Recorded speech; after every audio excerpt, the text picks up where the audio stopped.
ሁሉንም ገዝቻለሁ ማሬ። ቃሪያውን ስገዛ እሱን ከሱፐር ማርኬት ስወጣ ነው የምገዛው። እሺ ሂሳቤ ስንት ነው? 18200። አዲስ ቤት ስለሆነ ዋጋቸው አሪፍ ነው፣ ውድ አይደለም። እሺ እናመሰግናለን።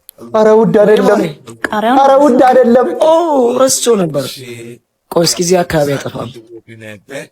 18000 እስኪ አባ ማዘር ቃሪያ አምጡልኝ እስኪ። ቆይ ልጄ ልደውልልህ መልሼ።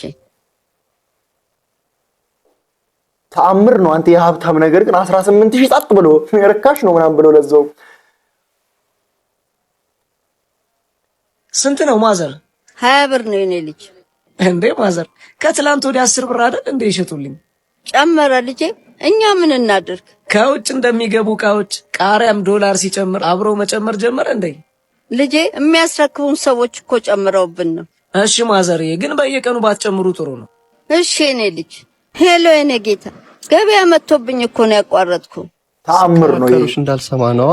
አይ ልጄ ብትሰማስ ሰው እንደሆነ ወድቆ ቢያገኘው ዋጋ የለውም ብሎ ማነሳውን 5 እና 10 ብር እኛ ጋር ሲሆን መከራከሩን ባህሉ አድርጎታል። ለነገሩ አትፍረድባቸው።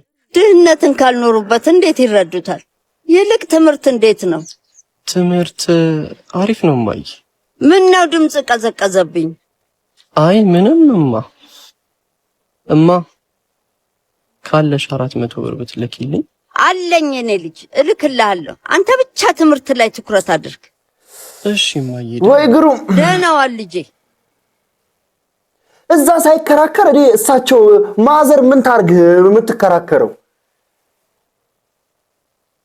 እንዲህ እኮ ይኖራል እኮ የምር ሪል ላይፍ ላይ እኮ ሰው ይኖራል እኮ። 40ዋን ደግሞ ትንሽ ባመሽ ሞላታል። አይታል ከእጅ ወደ አፍ ኑሮ የሚኖሩትን ላይ እየተከራከር ተአምረኛ